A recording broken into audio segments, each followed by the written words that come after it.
तर विधानसभा निवडणुकीच्या पार्श्वभूमीवर मनसे अध्यक्ष राज ठाकरे आज परभणी दौऱ्यावरती आहेत। परभणी दौऱ्यात राज ठाकरे 4 विधानसभा मतदारसंघांचा आढावा घेणार आहेत। तर आढावा बैठकीला जिल्ह्यातील पदाधिकारी, कार्यकर्ते उपस्थित असतील। राज ठाकरे प्रत्येक मतदारसंघाविषयी देखील चर्चा करणार असल्याची माहिती मिळाली आहे। तर मनसे नेते मनसे अध्यक्ष राज ठाकरे परभणी जिल्ह्याच्या दौऱ्यावरती आहेत आणि थोड्याच वेळात बैठकांना सुरुवात होईल। या सगळ्याचा आढावा घेतलाय आमचे प्रतिनिधी विशाल माने यांनी। विधानसभा निवडणुकीच्या अनुषंगाने मनसे नेते राज ठाकरे आज परभणी जिल्ह्याच्या दौऱ्यावर आहेत। परभणी जिल्ह्यातील 4 विधानसभा मतदारसंघाचा ते या दरम्यान आढावा घेणार आहेत। यासाठी शहरातील सावली विश्रामगृहावर ते काल रात्रीच दाखल झालेले आहेत। जिल्ह्यातील पदाधिकारी, कार्यकर्ते यांच्या बैठकांमधून जिल्ह्यातील एकूण 4ही विधानसभा संदर्भामध्ये जो काही निर्णय होणार आहे तो स्पष्ट होईल। यासाठी राज ठाकरे यांच्या सोबत एकूण 40 ते 50 लोकांचा टीम आल्याचं सांगण्यात आलं आहे। यामध्ये पक्षातील वरिष्ठ नेते, पदाधिकारी आणि राज ठाकरे यांचे निकटवर्ती असल्याचं देखील पक्षाकडून सांगण्यात आलं आहे। काही वेळानंतर जिल्ह्यातील 4ही विधानसभा मतदारसंघाच्या संदर्भामध्ये मीटिंग सुरुवात होतील। प्रत्येक मतदारसंघाची वेगळी मीटिंग होईल। त्या ठिकाणचे कार्यकर्ते, पदाधिकारी यांच्या सोबत स्वतः राज ठाकरे आणि पक्षातील वरिष्ठ नेते भेटी घेतील आणि यानंतरच ठरेल जिल्ह्यातील एकूण विधानसभा निवडणुकीमध्ये पक्षाची रणनीती काय असेल ते। त्यानंतर पत्रकारांशी देखील बोलण्याची शक्यता वर्तवण्यात आलेली आहे। पक्षाकडून याबद्दल अधिकृत माहिती देण्यात आली नसली तरी राज ठाकरे पत्रकारांशी बोलतील असं सांगण्यात आलेलं आहे। विशाल माने, न्यूज 18 लोकमत, परभणी। तर आगामी निवडणुकीच्या पार्श्वभूमीवर आढावा घेण्यासाठी राज ठाकरे परभणी आणि बीड दौऱ्यावरती आहेत। माजलगावमध्ये राज ठाकरेंच्या स्वागतासाठी बॅनर लावण्यात आलाय आणि बॅनरवरती राज ठाकरेंचा भावी मुख्यमंत्री म्हणून उल्लेख करण्यात आलाय। राज ठाकरेंच्या स्वागतासाठी कार्यकर्ते आणि पदाधिकाऱ्यांसाठी मोठ्या प्रमाणात तयारी करण्यात आली आहे। तर राज ठाकरे बीड आणि परभणी दौऱ्यात मतदारसंघांचा आढावा घेणार आहेत।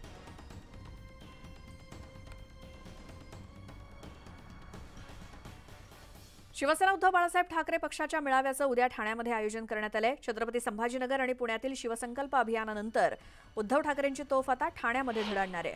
भगव्या सप्ताहानिमित्तानं ठाकरे गटाचा भव्य मेळावा आयोजित करण्यात आलाय। गडकरी रंगायतन इथे हा मेळावा पार पडेल। आदित्य ठाकरे आणि संजय राऊत आणि ठाकरे गटाचे नेते मेळाव्याला उपस्थित राहणार आहेत। तर उद्धव ठाकरे या मेळाव्याला मार्गदर्शन करतील।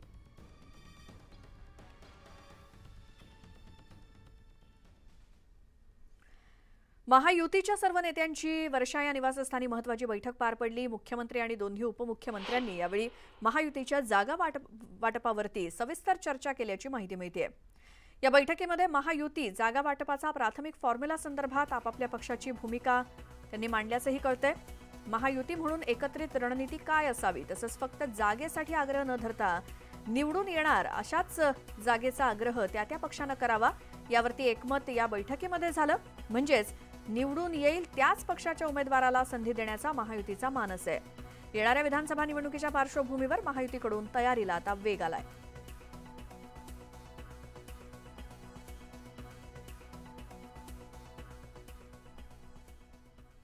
उपमुख्यमंत्री देवेंद्र फडणवीसांची पश्चिम महाराष्ट्रातील भाजप आमदारांसोबत बैठक पार पडली आणि या बैठकीमध्ये देवेंद्र फडणवीसांनी भाजप आमदारांना विधानसभा निवडणुकीबाबत कानमंत्र दिला।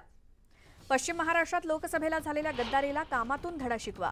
प्रलंबित विकास कामं लवकरात लवकर मार्गी लावण्यास मी स्वतः मदत करेन असं आश्वासन फडणवीसांनी आमदारांना दिलं। मराठा आरक्षण, ओबीसी आरक्षण यासोबतच शेतीमालाचा भाव यावरती सुद्धा आमदारांसोबत चर्चा केल्याची माहिती मिळाली आणि महायुतीच्या स्थानिक सर्व पदाधिकाऱ्यांना सोबत घेऊन काम करा असं देवेंद्र फडणवीसांनी आमदारांना सांगितलं।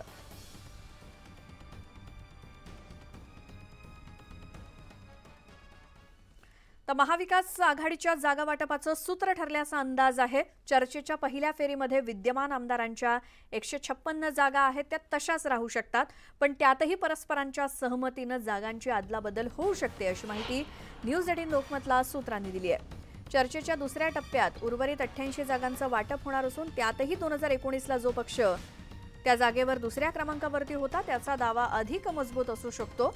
दरम्यान जागा वाटपासाठी 2019चं राजकीय गणित गृहीत धरलं जाण्याचा अंदाज आहे। दरम्यान लोकसभेत सर्वाधिक खासदार जिंकल्यामुळे विधानसभेच्या जागा वाटपात काँग्रेस आता फ्रंट फूटवरती खेळणार आहे।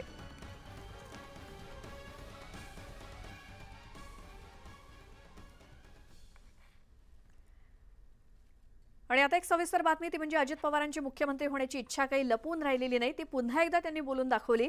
मुख्यमंत्री एकनाथ शिंदे आणि उपमुख्यमंत्री देवेंद्र फडणवीस हे राजकारणामध्ये ज्युनियर असतानाही त्यांना मुख्यमंत्रीपदाची संधी मिळाली, पण आपण मात्र मागेच राहिलो, अशी खंत अजित पवारांनी बोलून दाखवली. गेल्या 3 दशकांहून अधिक काळ उपमुख्यमंत्री अजित पवार महाराष्ट्राच्या राजकारणात सक्रिय. काका शरद पवारांच्या पावलावर पाऊल टाकत अजित पवारांनी 1990 साली राजकारणात प्रवेश केला. त्याला जवळपास 34 वर्ष लोटली आहेत, पण अद्यापही अजित पवारांना मुख्यमंत्री पदापर्यंत काही पोहोचता आलेलं नाही. महायुतीतील प्रमुख नेत्यांचा विचार केल्यास मुख्यमंत्री एकनाथ शिंदे आणि उपमुख्यमंत्री फडणवीस हे दोघेही अजित पवारांना राजकारणात ज्युनियर आहेत. खुद्द अजित पवारांनीच हे सांगितलंय. माझ्या माहितीप्रमाणे देवेंद्रजींची टर्म 99ला सुरू झाली, त्याच्यामध्ये एकनाथरावांची 2004ला सुरू झाली. ह्या सगळ्यांच्या मध्ये विधानसभेमध्ये सिनियर मी आहे. मी 90ला बॅचचा आहे. हे बाकीचे सगळे माझ्या मागचे आहेत, परंतु सगळे माझ्या पुढे निघून गेले, मी मागच राहिलोय. राजकारणात मागून आलेल्यांनी मुख्यमंत्री पदापर्यंत मजल मारली, पण अजित पवारांना ते काही जमलं नाही. गेल्या काही वर्षांपासून त्यांची गाडी उपमुख्यमंत्री पदावरच अडकली आहे. मग ते महाविकास आघाडीत असो की महायुतीत, मुख्यमंत्रीपद त्यांना सतत हुलकावणी देत आहे. आणि तीच खंत अजित पवारांनी एकनाथ शिंदेंच्या पुस्तक प्रकाशन सोहळ्याच्या कार्यक्रमात व्यक्त केली. शेवटी ज्या त्या गोष्टी ज्या त्या वेळेस घडत असतात. मी गमतीनं काहींना म्हणालो, अरे तुम्ही ज्यावेळेस एकनाथराव शिंदेंना सांगितलं तुम्ही जर आला इतके आमदार घेऊन तर मुख्यमंत्री करणार, मला सांगायचं मी तर सगळी पार्टीच आणली असती. काय शेवटी जे नशिबात असतं तेच होतं, आपलं आपलं काम करत राहायचं. मुख्यमंत्री होण्याची आपली राजकीय महत्वाकांक्षा अजित पवारांनी कधी लपवून ठेवलेली नाही. गेल्या वर्षी अजित पवारांनी राष्ट्रवादी काँग्रेसमध्ये राजकीय बंड केला. आपल्या समर्थक आमदारांसह ते महायुतीत दाखल झाले. त्यावेळी विकासासाठी सत्तेत सहभागी झाल्याचा दावा त्यांनी केला. पण आता मुख्यमंत्री पदाविषयी केलेल्या वक्तव्यावरून राजकारण रंगलंय.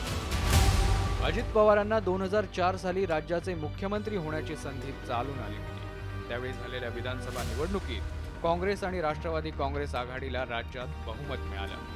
विशेष म्हणजे त्या निवडणुकीत राष्ट्रवादी काँग्रेसनं जोरदार मुसंडी मारली होती. राष्ट्रवादीला 71 तर काँग्रेसला 69 जागा मिळाल्या. त्यामुळे राष्ट्रवादी काँग्रेसला मुख्यमंत्रीपद मिळणार अशी चर्चा रंगली होती. पण प्रत्यक्षात घडलं वेगळंच. राष्ट्रवादी काँग्रेसनं अधिक जागा जिंकूनही मुख्यमंत्री पदाची माळ काँग्रेसचे विलासराव देशमुखांच्या गळ्यात पडली. 2004ला कदाचित साहेबांनी प्रफुल्लभाईंनी असा विचार केला असेल की 91ला केल्यावर ह्यांनी वर्षातच नाही ऐकलं आपलं, आता जर कोणी केलं तर आपल्या दोघांना कायमचं हे दिल्लीलाच पाठवतील, त्याच्यामुळे कदाचित मुख्यमंत्रीपद घेतलं नसेल. हे आता सांगता येत नाही, काही ना काही त्याला कारण आहे. उगीच आता काहीतरी करतात. जास्त जागा असूनही शरद पवारांनी काँग्रेसला मुख्यमंत्रीपद दिलं होतं, पण त्या बदल्यात काँग्रेसकडून अधिकची खाती घेण्यात आली. काही महिन्यांपूर्वीच शरद पवारांनी त्यामागचं कारण उघड केलं होतं. मुख्यमंत्रीपद आपल्याकडे घेतलं असतं तर राष्ट्रवादी फुटली असती असा दावा शरद पवारांनी केला होता. पण अजित पवारांनी काका शरद पवारांचा दावा खोडून काढला. मुख्यमंत्री पदावरून पवार काका पुतण्यांमध्ये दावे प्रतिदावे करण्यात आले. सध्या अजित पवारांनी वेगळी वाट निवडली आहे. त्यामुळे आगामी काळात तरी त्यांना मुख्यमंत्री पदाची संधी मिळणार का, हाच खरा प्रश्न आहे. Bureau report, news 18 Lokmat.